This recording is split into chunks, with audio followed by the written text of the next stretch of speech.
They say money can't buy happiness, but it sure can build a championship contender, and that's exactly what the Denver Broncos are aiming for in the AFC West.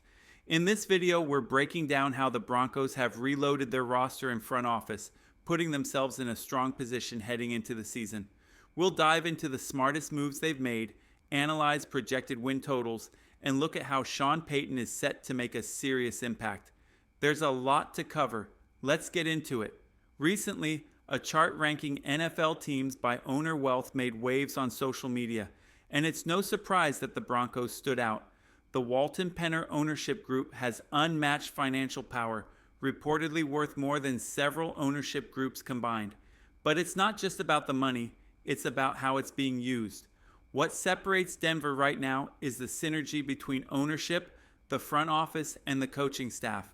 When you have a head coach like Sean Payton fully aligned with a GM like George Payton, and both are backed by ownership that's all in, you're building something special.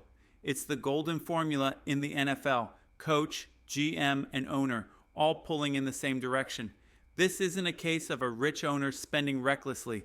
Unlike some teams that have wealth but lack focus, the Broncos are investing strategically, not just in star players but in the entire infrastructure of the franchise. Here's a good example. Under John Elway's leadership, the front office was solid but relatively lean. At one point, Elway had two main assistants helping run the show. Fast forward to today, George Payton is operating with a significantly expanded staff, including positions that didn't even exist a few years ago. There are now multiple assistant GMs and even assistant head coaches, all empowered to build a winning culture. That's the kind of behind-the-scenes investment that makes a difference. Denver is building something real, and it's more than just hype. Let's take a closer look at some of the moves they've made and what it all means for their outlook in the AFC West. The Broncos have built something so solid it's drawing attention and talent from across the league. Other teams are taking notice and taking staff. For example, the Chicago Bears recently hired Denver's tight ends coach and promoted him to offensive coordinator, a major jump that speaks volumes about the level of talent on the Broncos' staff. Denver has also seen coaches and personnel head to the Jets and the Lions. And while that might seem like a loss, it's actually a good problem to have. Successful organizations get poached. It means you're doing something right. The key is being able to replace those losses with equal or better talent, and that's exactly what the Broncos are doing. Let's talk about one of the standout moves: the return of Jordan Dyson to the Broncos. He was most recently a national scout for the Philadelphia Eagles, a team that just came off a Super Bowl appearance. Dyson earned high praise during his time in Philly, with fans and insiders calling his departure a major blow.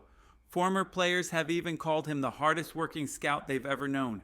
Now he's back in Denver, bringing valuable experience and deep knowledge of the game.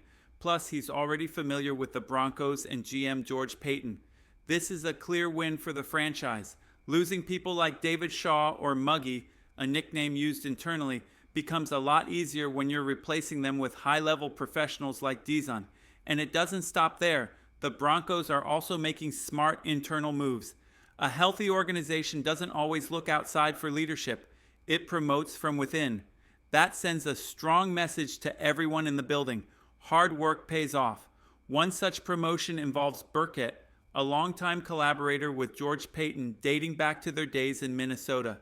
Promoting trusted, experienced individuals like Burkett reinforces the Broncos' vision and helps maintain consistency and stability in a constantly evolving league.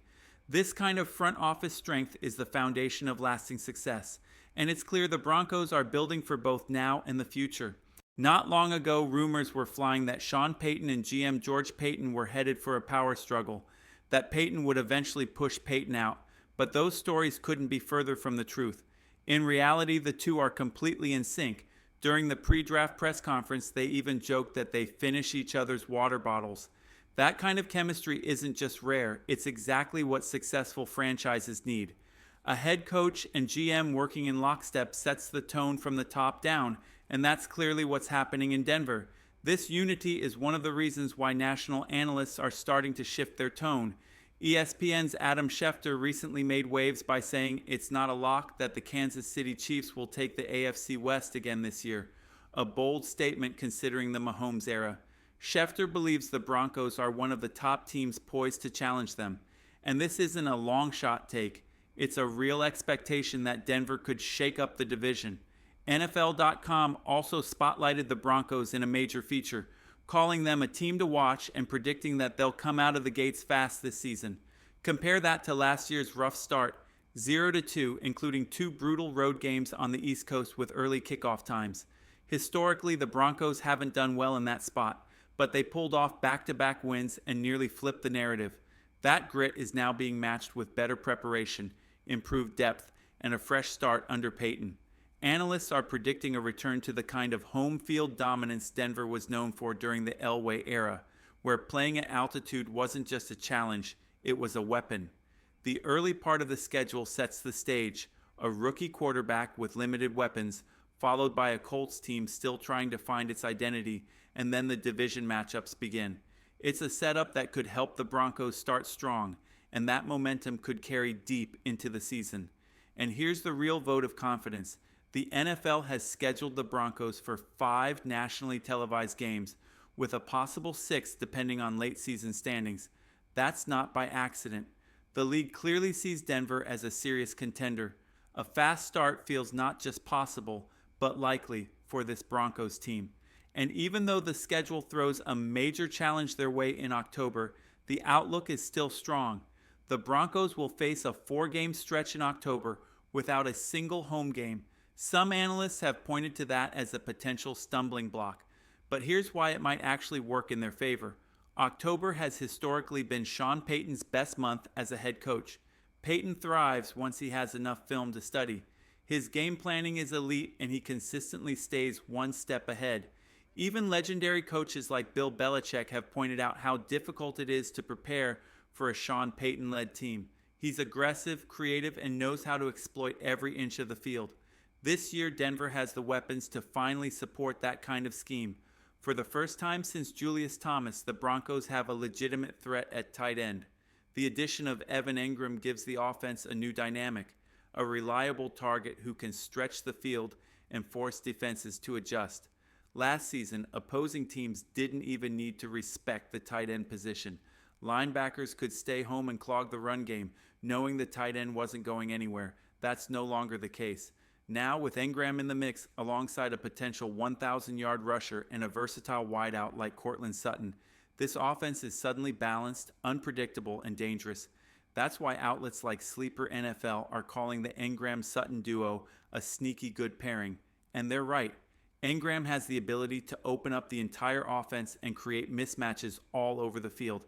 And then there's Bo Nix. In his debut performance, Nix looked poised and confident, placing the ball exactly where it needed to be. For the first time in years, Broncos fans had a quarterback dropping back and inspiring confidence, not concern. Every throw looked intentional. Every decision had purpose. If this is just the beginning, then Denver's offense could be on the verge of something big.